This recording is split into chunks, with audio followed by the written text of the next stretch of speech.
El historiador y sus historias. Seguramente muchos de los que están aquí presentes creen fervientemente de que la historia es aburrida y pensarán que yo les voy a venir a contar una historia y ustedes se van a aburrir. Pero ese no es mi objetivo. El tema es que mucha gente siempre pensó que la historia era aburrida y realmente no lo es. Pero ¿por qué llegaron a esa conclusión de que la historia era aburrida? En parte, la responsabilidad es de aquellos que enseñaron historia no poniéndole las suficientes ganas, el suficiente entusiasmo. Y por otra parte, de los historiadores. Esos historiadores como esta persona que ustedes están observando, que era una persona que ocupó siempre un lugar muy importante en todas las sociedades, particularmente en Argentina y en Latinoamérica. El historiador siempre fue visto en la sociedad como un referente cultural, como una persona que verdaderamente sabía todo y que era un elemento de consulta por los distintos gobiernos. Esta persona, el historiador, era alguien que no tenía una formación académica y profesional. Era una persona que le gustaba el pasado, curioso, interesado. Y entonces buscaba material, lo acumulaba y después lo ordenaba cronológicamente y terminaba escribiendo la historia. Era una historia que no cuestionaba el orden vigente, al contrario, legitimaba el orden de cosas. Es decir, esa historia justificaba el por qué nosotros vivíamos así.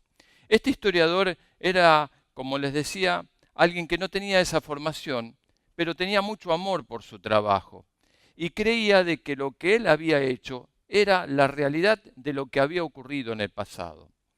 A veces encerrado en su propio conocimiento, eran bastante intolerables, no, no aceptaban ningún tipo de cuestionamiento ni preguntas a su saber.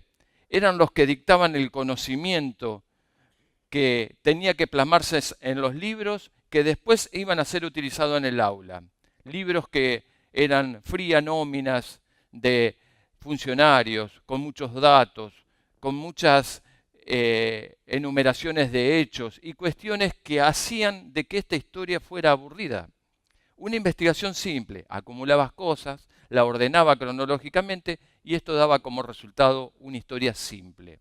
Una historia que venía bien para las autoridades del momento de toda Latinoamérica y de toda Argentina, porque consagraba en esa historia a determinadas personas y condenaba a otras.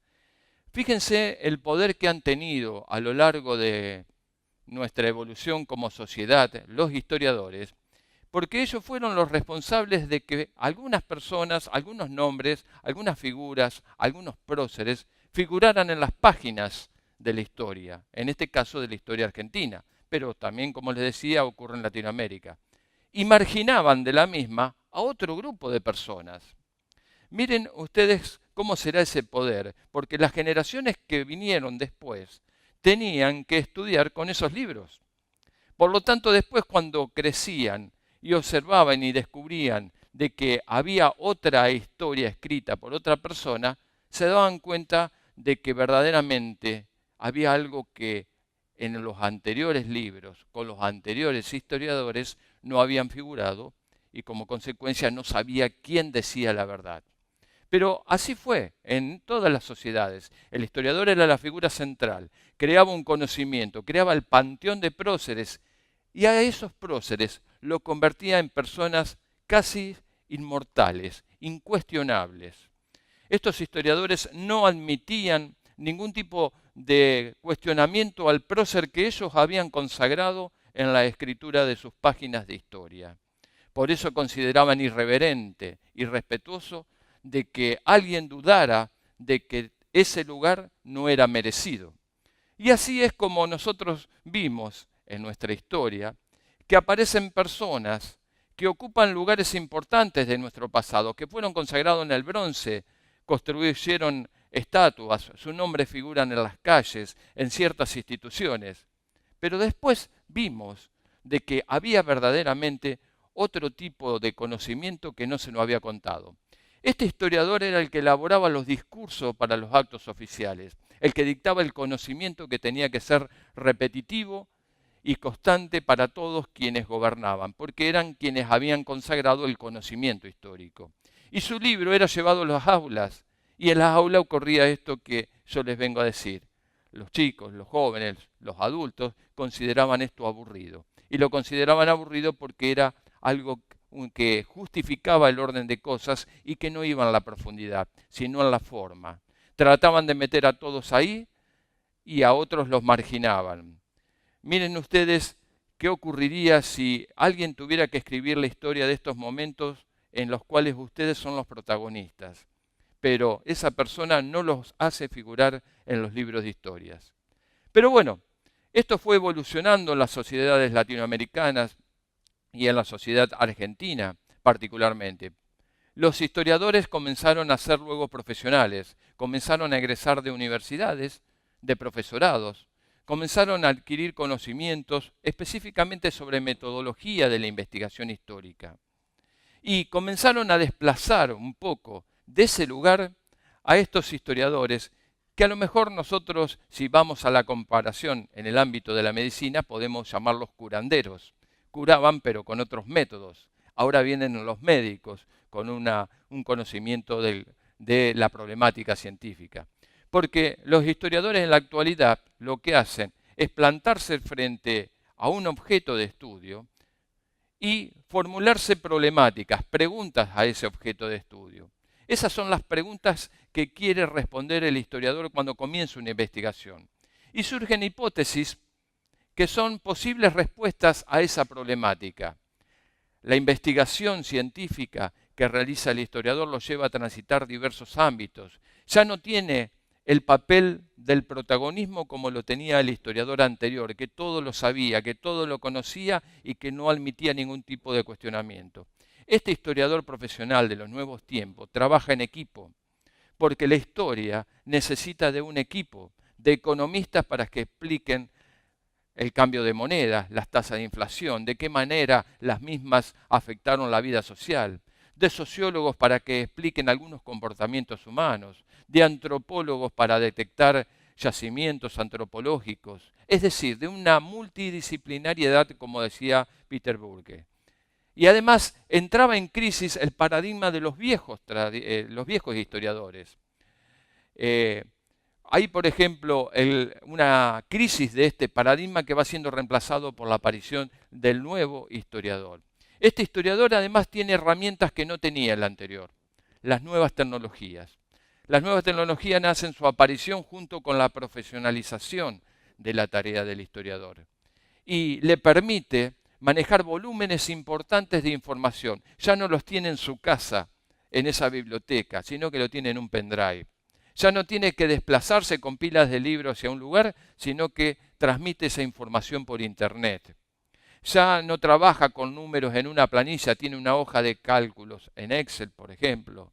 Y además tiene una computadora que le permite borrar, enviar, asimilar cualquier tipo de información. Tiene nuevas herramientas. Pero además la ayuda de otras ciencias, la medicina, el ADN.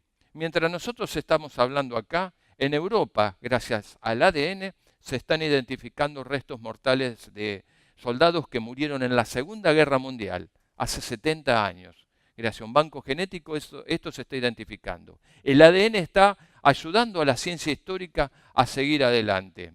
Y esto nos está demostrando que el papel del historiador ya dejó de ser el que legitimaba el discurso, el que formaba una historia oficial. Al contrario, el historiador en la actualidad somete a contrastación, a prueba, todos los documentos, todos los testimonios, todas las teorías sostenidas por los otros historiadores.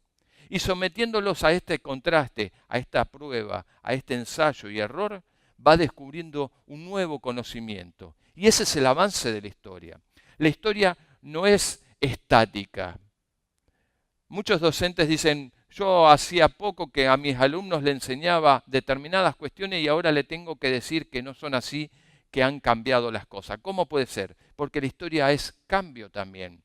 Es el aporte de todas estas corrientes, todo este conocimiento en la transformación del mismo y en la mejoración del ser humano. Ahora, ustedes se preguntarán, ¿y el historiador de qué vive hoy? El historiador es una persona, un profesional que es consultado, a veces por canales de televisión, para brindar un testimonio sobre la marcha de un proceso social, político o económico, para la elaboración de un guión cinematográfico o una novela histórica, como muchas que hoy están dando vueltas por televisión. El historiador es un asesor permanente de las instituciones académicas y educativas a encontrar una identidad, y también de empresas del sector privado. Sí, aunque parezca mentira, el historiador ayuda a elaborar a las empresas su propia historia institucional, su identidad, que eso le va a permitir a esa empresa privada tener una tarjeta de presentación, muy importante por sobre todo cuando va a licitaciones donde se valora la trayectoria, la experiencia y la tradición de una empresa. De manera tal que el historiador viene a tener un desempeño real en toda esta cuestión, pero por sobre todas las cosas, un desempeño profesional. Han cambiado los métodos, han cambiado la fisonomía, ha cambiado la forma de trabajo, del trabajo individual al trabajo en equipo, de los métodos tradicionales a las nuevas tecnologías y a los aportes científicos, de una historia estática a una historia dinámica, de una historia que legitimaba el orden de cosas a una historia que cuestiona permanentemente todo lo que ocurrió y que va en búsqueda de la verdad. La búsqueda de la verdad, el objetivo del historiador. Y por sobre todas las cosas, creo que es el objetivo de uno que tiene como forma de vida, la búsqueda de la verdad. Cada uno de ustedes puede ser un historiador en potencia. Solamente tiene que ser curioso, tiene que tener interés y poner pasión por las cosas que ama, por su trabajo profesional. El historiador tiene que ser un buen investigador, tiene que saber aplicar el método científico para encontrar respuestas a esa pregunta, a esa hipótesis. Tiene que ser un buen educador, porque tiene que saber bajar esos contenidos al aula para enseñarle a los jóvenes.